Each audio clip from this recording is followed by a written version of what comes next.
ರಾಜ್ಯದಲ್ಲಿ ಎಸ್ಐಆರ್ ಪ್ರಕ್ರಿಯೆ ನಡೀತಾ ಇದೆ. ಇದೀಗ ಮಾಜಿ ಸಿಎಂ ಸಿದ್ದರಾಮಯ್ಯನವರು ಅದ್ರ ಬಗ್ಗೆ ಮಾತನಾಡಿದ್ದಾರೆ. ಶಾಸಕರು ಎಸ್ಐಆರ್ ಜಾಗೃತಿಯನ್ನ ಮೂಡಿಸದೇ ಇದ್ರೆ ಮಾರಣ ಹೋಮ ನಡೆದೋಗುತ್ತೆ ಅಂತ ಹೇಳಿದ್ದಾರೆ. ಕಾಂಗ್ರೆಸ್ ಕಾರ್ಯಕರ್ತರಿಗೆ ಎಚ್ಚರಿಕೆ ಕೊಟ್ಟಿದ್ದಾರೆ. ಮೈಸೂರಿನ ಎಸ್ಐಆರ್ ಜಾಗೃತಿ ಸಮಾವೇಶದಲ್ಲಿ ಸಿದ್ದರಾಮಯ್ಯ ಹೇಳಿಕೆ ಇದು. ಎಸ್ಐಆರ್ ವೇಳೆ ನಮ್ಮ ಕಾರ್ಯಕರ್ತರು ಎಚ್ಚರ ತಪ್ಪಬಾರದು. ಕಾರ್ಯಕರ್ತರು ಮೈ ಮರೆತ್ರೆ ಬಿಜೆಪಿಯವರು ಮುಗಿಸ್ತಾರೆ. ಶಾಸಕರು ಎಸ್ಐಆರ್ ಜಾಗೃತಿ ಮೂಡಿಸದೇ ಇದ್ರೆ ಮಾರಣ ಹೋಮ ಆಗುತ್ತೆ. ಶಾಸಕರು 1 ತಿಂಗಳು ಮೈ ಮರೆತ್ರೆ ನಿಮ್ಮ ಕತೆ ಮುಗೀತು. ಎಸ್ಐಆರ್ ಗಂಭೀರವಾಗಿ ಪರಿಗಣಿಸದೇ ಇದ್ರೆ ಕಷ್ಟವಾಗುತ್ತೆ. ನಿಮ್ಮ ರಾಜಕೀಯ ಭವಿಷ್ಯ ಚೆನ್ನಾಗಿರ್ಬೇಕು ಅಂದ್ರೆ ಜಾಗೃತಿ ಮೂಡಿಸಬೇಕು. ಹಾಗೆ ಈಗ ನಡೀತಾ ಇರುವಂತಹ ಎಸ್ಐಆರ್ ಪ್ರಕ್ರಿಯೆಯನ್ನ ಗಂಭೀರವಾಗಿ ಪರಿಗಣಿಸಬೇಕು ಅಂತ ಸಿದ್ದರಾಮಯ್ಯ ಹೇಳಿದ್ದಾರೆ. ಎಲ್ಲ 30 ದಿನ ನೀವು ಬಹಳ ಎಚ್ಚರಿಕೆ ವಹಿಸಬೇಕು. ಎಲ್ಲ ಕೆಲಸನೂ ಬದಿಗೊತ್ತಿ ಇದನ್ನೇ ಮಾಡಬೇಕು. ಬೇರೆ ಏನು ಮಾಡಬಾರ್ದು ನೀವು. ಆಮೇಲೆ ಕಣ್ ಬಿಟ್ರೆ ಬಾಯಿ ಬಿಟ್ರೆ ಏನು ಪ್ರಯೋಜನ ಏನಾಗಲ್ಲ. ಆಮೇಲೆ ನಿಮಗೆ ಸಂವಿಧಾನಬದ್ಧವಾದಂಥ ಚುನಾವಣಾ ಆಯೋಗ ಇಲ್ಲ. 18 ಲೋಕಸಭಾ ವಿಧಾನಸಭಾ ಚುನಾವಣೆಯಲ್ಲಿ ಕೂಡ ಬರಲಿಕ್ಕಾಗಲಿಲ್ಲ.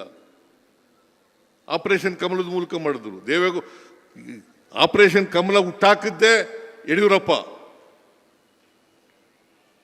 ಬಿಜೆಪಿ ಯಡಿಯೂರಪ್ಪ. ಅಂದರೆ ನಾನು ಯಾಕೆ ಇವನ್ನೆಲ್ಲ ಪ್ರಸ್ತಾಪ ಮಾಡ್ತಾ ಇದ್ದೇನೆ ಅಂದರೆ, ಬಿಜೆಪಿಯವರು ಏನು ಮಾಡಲಿಕ್ಕೂ ಏಸಲ್ಲ. ನೀವು ಎಚ್ಚರ ತಪ್ಪಿದ್ರೆ ನಿಮ್ಮನ್ನು ಮುಗಿಸ್ತಾರೆ.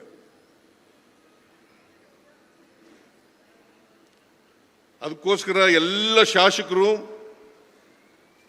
ಸ್ವತಂತ್ರ ಅಭ್ಯರ್ಥಿಗಳು, ಲೋಕಸಭಾ ಸದಸ್ಯರು,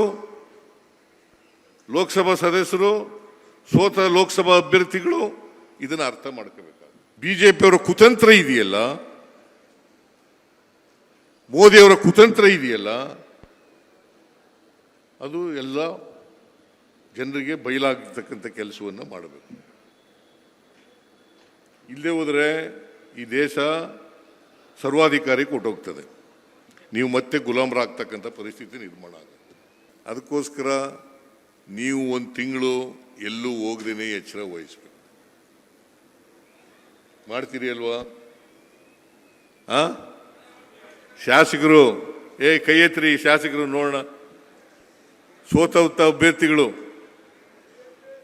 ನೀವೆಲ್ಲರೂ ಕೂಡ ಜಾಗೃತಿಯನ್ನು ವಹಿಸಬೇಕು.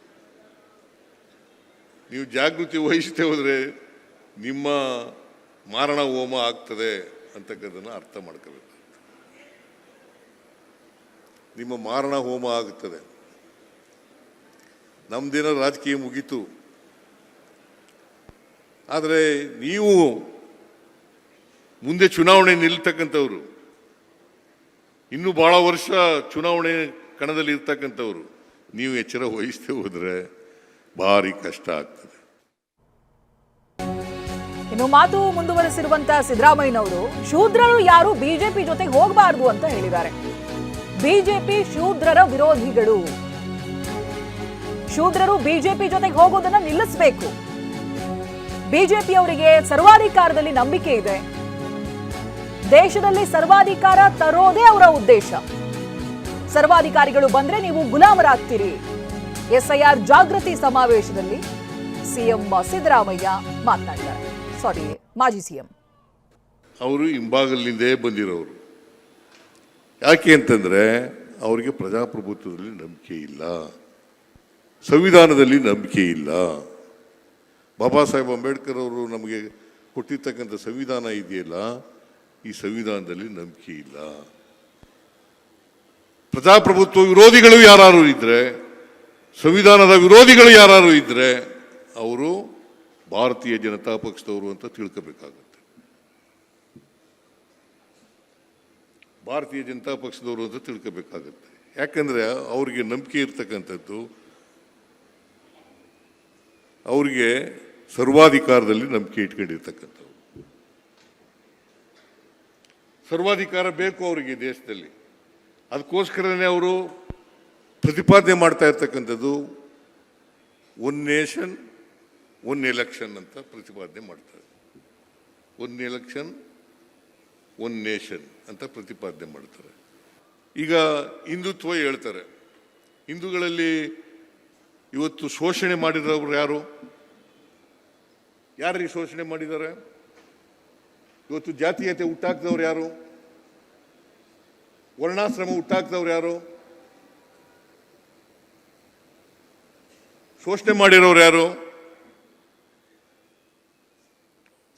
ನೂರಾರು ವರ್ಷಗಳ ಕಾಲ ಶೂದ್ರರನ್ನ ಶಿಕ್ಷಣ ವಂಚಿತರನ್ನಾಗಿ ಮಾಡಿದವ್ರು ಯಾರು? ನೀವು ಇದನ್ನು ಅರ್ಥ ಮಾಡ್ಕೋಬೇಕಾಗ್ತದೆ. ಅದಕ್ಕೆ ಬಾಬಾ ಸಾಹೇಬ್ ಅಂಬೇಡ್ಕರ್ ಅವರು ಯಾರಿಗೆ ಇತಿಹಾಸ ಗೊತ್ತಿರಲ್ಲ ಅವ್ರು ಯಾರು ಕೂಡ ಇತಿಹಾಸವನ್ನು ನಿರ್ಮಾಣ ಮಾಡಕ್ ಸಾಧ್ಯ ಇಲ್ಲ ಅಂತ ಹೇಳಿದ್ರು. ನೀವು ಇತಿಹಾಸ ಗೊತ್ತಾಗಬೇಕು. ನಮ್ಮ ಸಾಮಾಜಿಕ ಇತಿಹಾಸ ಪ್ರತಿಯೊಬ್ಬ ವ್ಯಕ್ತಿಗೂ ಕೂಡ ಭಾರತೀಯನಿಗೆ ಗೊತ್ತಾಗಬೇಕು. ಆ ಗೊತ್ತಾಗ ಮಾತ್ರ ನಾವು ಅದನ್ನು ಸರಿಪಡಿಸಲಿಕ್ಕೆ ಸಾಧ್ಯ ಆಗ್ತದೆ, ಹೊಸ ಇತಿಹಾಸವನ್ನು ಬರೀಲಿಕ್ಕೆ ಸಾಧ್ಯ ಆಗ್ತದೆ. ಇದನ್ನು ನಾವು ಅರ್ಥ ಮಾಡ್ಕೋಬೇಕಾಗ್ತದೆ. ಇದು ನಮ್ಗೆ ಅರ್ಥ ಆಗದೆ ಹೋದರೆ ನಾವು ಕೂಡ ಜೈ ಜೈ ಅನ್ಕೊಂಡು ಇರಬೇಕಾಗ್ತದೆ. ಈಗ ಶೂದ್ರರು ಬಿಜೆಪಿಯ ಆಮಿಷಗಳಿಗೆ ಒಳಗಾಗ್ತಾರೆ. ಯಾವ ಕಾರಣಕ್ಕೂ ಕೂಡ ಶೂದ್ರರು ಬಿಜೆಪಿ ಜೊತೆ ಹೋಗಲೇಬಾರದು. ಯಾವ ಕಾರಣಕ್ಕೂ ಕೂಡ ಶೂದ್ರರ ವಿರೋಧಿಗಳು ಯಾಕೆ ಈ ದೇಶದಲ್ಲಿ ಸಾಮಾಜಿಕ ನ್ಯಾಯ ಬಂದ್ಬಿಟ್ರೆ, ಎಲ್ರಿಗೂ ಸಮಾನ ಅವಕಾಶಗಳು ಸಿಕ್ಬಿಟ್ರೆ ಶೋಷಣೆ ಮಾಡೋಕ್ಕೆಲ್ಲ ಅವಕಾಶ ಇರ್ತದೆ.